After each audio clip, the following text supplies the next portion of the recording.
एक बार फिर से नमस्ते बच्चों, सुप्रभात बच्चों।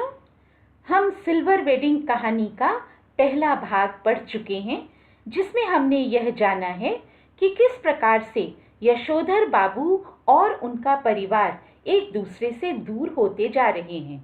वे बार बार किशन दा को और उनके जीवन का अनुसरण करने का प्रयास करते हैं। आइए कहानी को आगे बढ़ाते हैं। किशन दा के क्वार्टर के सामने खड़े होकर यशोधर बाबू ने सोचा कि किशन दा का बुढ़ापा कभी सुखी नहीं रहा। उनके तमाम साथियों ने मकान ले लिए। रिटायरमेंट के बाद किसी ने भी उन्हें अपने पास रहने की पेशकश नहीं की। स्वयं यशोधर बाबू भी इस पेशकश को नहीं कर पाए क्योंकि वे शादीशुदा थे। किशन दा कुछ समय किराए के मकान में रहे, फिर अपने गांव लौट गए। साल भर बाद उनकी मृत्यु हो गई। उन्हें कोई बीमारी भी नहीं हुई। यशोधर बाबू को इसका कारण भी पता नहीं चला। वे किशन दा की हर बात याद रखते हैं, पर जब उनकी मृत्यु का समाचार मिला तो उन्होंने सोचा जो हुआ होगा से मृत्यु हो गई होगी। ऐसा सोचकर उन्होंने किशन दा की मृत्यु को स्वीकार कर लिया। वे किशन दा की हर बात याद रखते हैं और ये बात भी याद रखते हैं कि जिम्मेदारी पड़ने पर हर व्यक्ति समझदार हो जाता है। वे मन ही मन ये स्वीकार भी करते हैं कि दुनियादारी में उनके बीवी बच्चे अधिक सुलझे हुए हैं, पर वे अपने सिद्धांत नहीं छोड़ सकते। सिद्धांत पुराने हों तो हों, लेकिन सिद्धांतों को छोड़ना यशोधर बाबू के जीवन का उद्देश्य नहीं है। वे मकान नहीं लेंगे। किशन दा कहते थे, मूर्ख मकान बनाते हैं, सयाने उसमें रहते हैं। रिटायरमेंट होने पर गांव के पुश्तैनी मकान चले जाओ, ऐसा उन्होंने कहा था। वे आज भी इस बात को ही सही मानते हैं। उन्हें पता है कि गांव का पुश्तैनी घर मकान टूट फूट चुका है और उस पर अनेक लोगों ने हक डाल दिया है, अपना हक जताया है। उन्हें लगता है कि रिटायरमेंट से पहले कोई लड़का, उनके 3 बेटे हैं, तो कोई लड़का सरकारी नौकरी में आ जाएगा और उसे जो क्वार्टर मिलेगा वे उसी में रह लेंगे। ऐसा नहीं हुआ तो क्या होगा, इसका जवाब यशोधर बाबू के पास नहीं है। तो बिरला मंदिर के प्रवचनों में आज उनका मन नहीं लगा। उम्र ढलने के साथ किशन दा की तरह रोज मंदिर जाने, संध्या पूजन करने और गीता प्रेस गोरखपुर की किताबें पढ़ने की कोशिश वे लगातार करते रहते थे। मन में विरोध को भी वे दबा देते थे, अपने तर्कों से समाप्त कर देते थे। गीता के पाठ में जनार्दन शब्द सुनने से उन्हें अपने जीजा जनार्दन जोशी की याद आई। उनकी चिट्ठी से पता चला था कि वे बीमार हैं। यशोधर बाबू अहमदाबाद जाना चाहते थे, परंतु उनकी पत्नी और बच्चों ने उनका विरोध किया और वे किसी भी खुशी और गम के मौके पर रिश्तेदारों के पास जाना, जिसे वह जरूरी समझते थे, लेकिन उनके बच्चे ऐसा उन्हें नहीं करने देते थे। और बच्चों को भी वे चाहते थे कि रिश्तेदारों में मिलें, लेकिन बच्चे न तो रिश्तेदारों में मिलना चाहते थे, न ही उन्हें जाने देते थे। एक दिन तो हद ही हो गई। एक बार कमाऊ बेटे ने उनसे ये कह दिया कि मैं आपको बुआ को भेजने के लिए पैसे नहीं दूंगा, आपको चाहिए तो आप ले लीजिए, लेकिन बुआ के लिए मेरे पास पैसे नहीं हैं। यशोधर बाबू को बहुत बुरा लगा, लेकिन उन्होंने अपने मन की बात अपने मन में ही रखी। यशोधर बाबू की पत्नी का कहना था कि उन्होंने बचपन में कुछ नहीं देखा। मां के मरने के बाद विधवा बुआ ने यशोधर का पालन पोषण किया। मैट्रिक पास करके दिल्ली आ गए वे और किशन दा के पास रहने लगे। वे कुंवारे थे, इसलिए उन्हें कुछ पता नहीं था, नए परिवर्तनों से वे वाकिफ नहीं थे। उन्हें धार्मिक प्रवचन सुनना अच्छा लगता था, लेकिन पत्नी को ये सब बातें ठीक नहीं लगती थी, क्योंकि वे मानती थी कि किशन दा कुंवारे थे, लेकिन यशोधर बाबू एक पारिवारिक व्यक्ति हैं और ध्यान लगाने का काम रिटायरमेंट के बाद करो तो भी ठीक है। इस तरह से सारी बातें किशन दा की मान लेना या उनका अनुसरण करना पत्नी को पसंद नहीं था। जब तक किशन दा दिल्ली में रहे, तब तक यशोधर बाबू ने उनके शिष्य की तरह और एक उत्साही कार्यकर्ता की तरह सारी भूमिकाओं को निष्ठा से निभाया। उन्होंने उनके जाने के बाद भी घर में होली गंवाना, रामलीला के लिए क्वार्टर का एक कमरा देना और अन्य कुमाऊनी त्योहारों के लिए अपने घर में अन्य लोगों को बुलाना आदि आदि वे करते रहे।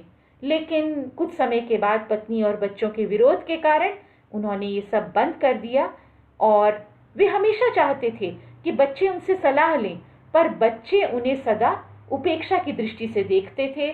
प्रवचन सुनने के बाद यशोधर बाबू ने सब्जी मंडी की ओर रुख किया और वे हमेशा चाहते थे कि उनके बच्चे, उनके लड़के घर का सामान लाएं, लेकिन वे आपस में ही लड़ते थे कि तुम लाओ कि तुम लाओ। तो इस विषय को उठाना ही यशोधर बाबू ने बंद कर दिया।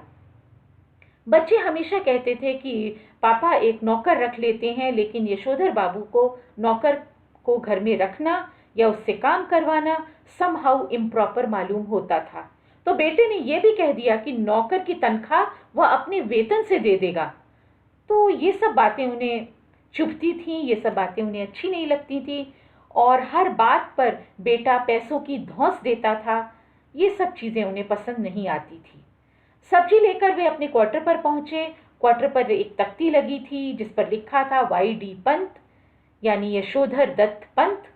और उन्हें पहले गलत जगह आने का धोखा हुआ, क्योंकि घर के बाहर कार खड़ी थी, कुछ स्कूटर थे, मोटरसाइकिलें थी और लोग विदा ले लेकर जा रहे थे। बाहर बरामदे में रंगीन कागजों की झालरें थी, गुब्बारे लटक रहे थे।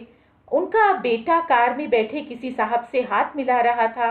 उनकी समझ में कुछ नहीं आया और उन्होंने अपनी पत्नी और बेटी को बरामदे में खड़ा हुआ देखा, जो कुछ मेम साहबों को विदा कर रही थी।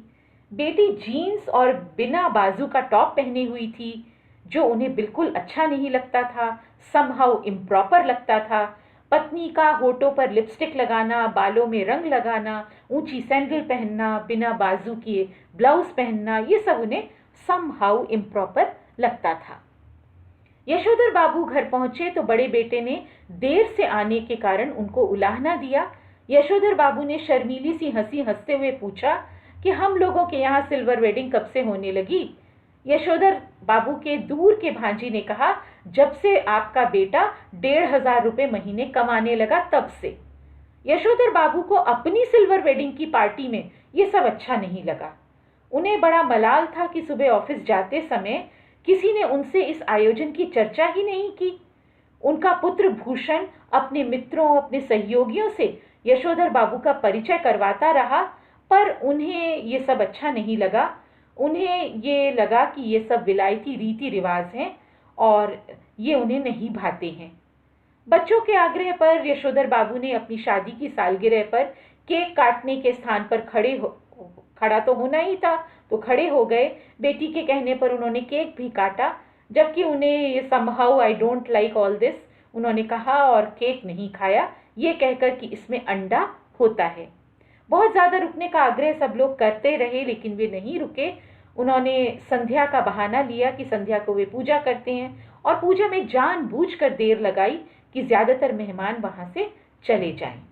तभी उन्हें यहाँ भी किशनदा फिर से दिखाई दिए, फिर से उनके जहन में आए, उनकी आंखों के सामने आए। तो उनका मन किया कि वे पूछें कि आप जो हुआ होगा से कैसे मर गए। ऐसे कोई मरता है जो हुआ होगा से? फिर चाहे कोई गृहस्थ हो, चाहे ब्रह्मचारी हो, अमीर हो या गरीब हो, शुरू से आखिर तक सब अकेले ही होते हैं।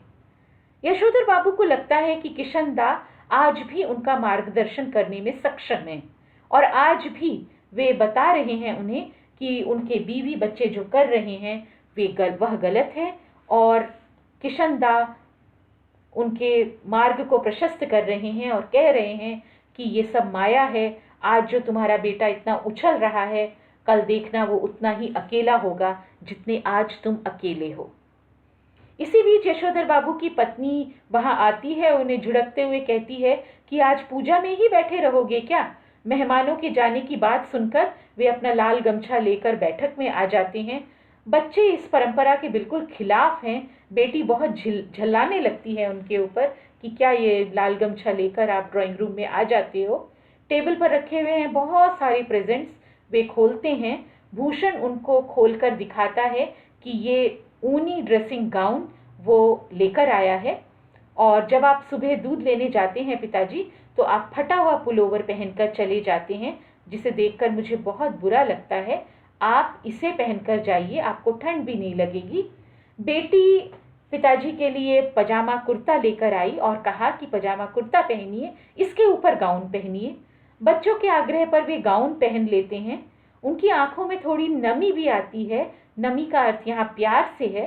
प्यार भी उमड़ता है, लेकिन फिर उन्हें भूषण की ये बात चुभ जाती है कि इसे पहनकर दूध लेने जाया करें। उनके मन में ये विचार आता है कि वैसे तो ये लेकर आया ऊनी गाउन, क्या इसके मन में ये नहीं आया कभी कि मैं दूध ले आऊं पिताजी, आप न लाएं। तो इसी जद्दोजहद में, इसी उठापटक में इस कहानी का समापन होता है। तो बच्चों, ये कहानी अपने आप में एक ऐसी कहानी है जो हमें बहुत सारी सीख देकर जाती है। आधुनिक समय में ऐसी कहानियाँ हर घर की कहानी है, जहाँ पर जेनरेशन गैप है, जहाँ पिताजी और बच्चों के बीच मतभेद है, विचार भेद है। तो आशा है आपको ये कहानी समझ आई होगी, और आशा है कि आपने इस कहानी से बहुत सारी सीख भी ली होगी। इस सीख के साथ कि अपने बड़ों का आदर करें, बुजुर्गों की ज़रूरतों को, वे क्या चाहते हैं उसे देखें, उन्हें समझें और उनके साथ समय बिताएं। समय बहुत अमूल्य होता है बच्चों। आज हमारे बुजुर्ग हमारे साथ हैं, कल न जाने वे हमारे साथ हों या न हों। तो जितना समय हम उनके साथ बिता सकें, हम उनकी बातों को मान सकें, उनके अनुसार चल सकें, उनके जीवन मूल्यों को अपना सकें, उतना अच्छा है। तो इस कहानी में जितने जीवन मूल्य हैं, आशा है आपको समझ आए होंगे। विदेशीपन में, आधुनिकता में बुराई नहीं है, लेकिन भारतीयता और भारतीय संस्कृति को छोड़ने में बुराई है। जो हमारा है उसे संजो कर रखना भी हम सबका दायित्व है। इन्हीं सब जीवन मूल्यों को अपनाते हुए सिल्वर वेडिंग कहानी को समाप्त करती हूँ। आशा है आपको समझ आई होगी। बहुत बहुत धन्यवाद बच्चों, इस कहानी में जुड़ने के लिए मेरे साथ। एक बार फिर धन्यवाद।